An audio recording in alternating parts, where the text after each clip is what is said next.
Assalamu alaikum wa rahmatullah. May Allah Almighty's divine peace and blessings, His mercy, His guidance, and His protection be with you and with myself. This is Ihsan. Welcome, brothers and sisters. Just a quick video, something that came up earlier and that I wanted to share with you guys. This is actually something that comes up quite a bit with my coaching clients because a lot of the work that I do is based on practice.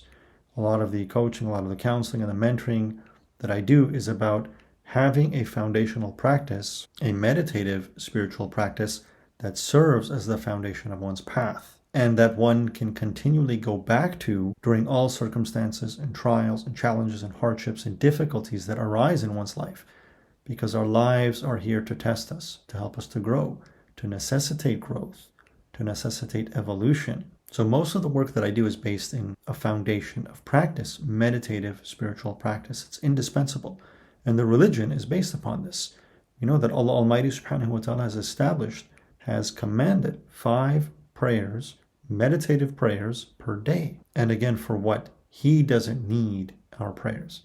It's for us. It's for our benefit. So I always work with clients to develop a meditative practice. But here's the point. Here's the thing that I want to share with you guys. That the point of a practice is not the practice itself. Practice is in fact preparation. Practice equals preparation. The spiritual practices, the meditative practices that we do are there to prepare us for life. So what's the point of a practice? And I sometimes refer to meditative spiritual practice, such as prayer, such as dhikr, such as meditation, as a presence practice. One of the key aspects and elements of these practices, of meditative spiritual practice, is to cultivate presence, to cultivate connection. And of course, that's not limited to just the practice itself. The point of the prayer is not just the prayer carpet, the prayer rug, the time of salah. We're supposed to take something away from these spiritual meditative practices that then affect the way that we interact and engage with the world and with life. So remembering that the point of these meditative spiritual practices, of prayer, of meditation, of dhikr, is to cultivate presence and connectedness. Presence meaning being here now, becoming present, becoming anchored and rooted in the present moment, in what is, and really in the power and in the peace and in the presence of Allah Almighty, which is always immanent, and thus to develop connectedness, connection with His presence, with His light, with His love, with His mercy, with His peace. So the trick is to practice your practice, right? To practice your practice throughout the day and to remember your practice when a challenge or a trial or a hardship or a difficulty arises. It's a really important point because sometimes we have this disconnected approach to ourselves, to our life, and to our practice. We think about our prayer and our spiritual and religious obligations as, purely obligations that must be fulfilled, and then we are disconnected from the application and the purpose of those practices as it relates to the rest of our lives.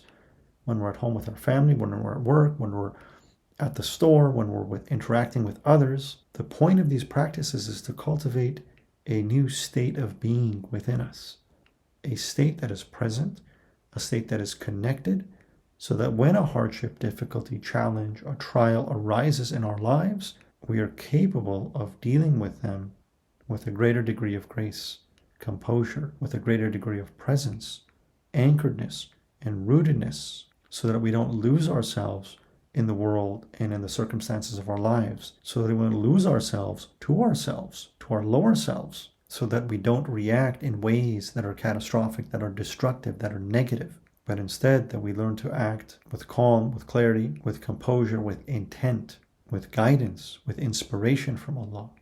So many of the problems in our lives get perpetually pushed forward, that persist because we don't know how to surrender. We pray, we fast, we do our obligations, we may even meditate, and then a trial arises in our lives, and immediately we forget our practice.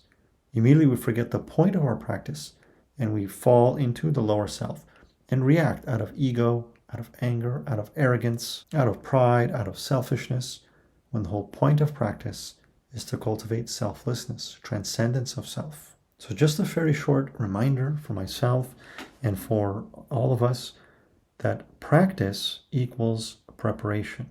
The point of our spiritual practices is to prepare us for life. We have to remember what we are cultivating, what we are awakening, what we are connecting to during our practice throughout other times in our life. When we are praying, we are fully focused, we're present, we're connected with Allah. That is preparing us to always be connected with Allah, to always be present, to always be in a state of prayer, in a state of connection. In other words, practice, spiritual practice or religious obligations, meditative practice, these are an exercise. These are exercises for development.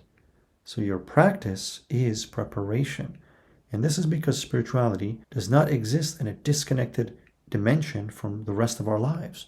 Spirituality is for life. Spirituality is life. The point of religion, the point of faith, the point of spirituality is to be better at living, to live better, to live well, to live with excellence, to live in a way that is pleasing to Allah subhanahu wa ta'ala, to live in a way that is conducive to our evolution, to our growth, to the awakening of awareness and consciousness, and the realization and the manifestation of our destined role as deputies of Allah, vicegerents of the Creator, khulafa of Al-Rahman, those who are acting in accordance with His will. When we keep this in mind, that our practice is preparation, it will also save us, it'll help to save us from hypocrisy. When we observe our religious duties and then act completely out of alignment with the principles of the faith in other areas of our lives. We've got to become whole, we've got to become integrated, we've got to become one. We must be the same on the prayer rug as well as in the other aspects and areas of our lives. We must be the same person. We must continue to maintain the same level of connection. And so our practice is actually preparing us to be able to do that, so long as we remember and we keep that intention with us. May Allah Almighty subhanahu wa ta'ala make us to be sincere and guided and blessed. Keep us upon the straight path, inshallah, to your divine and eternal success. Fi aman Allah. Assalamu alaikum wa rahmatullah.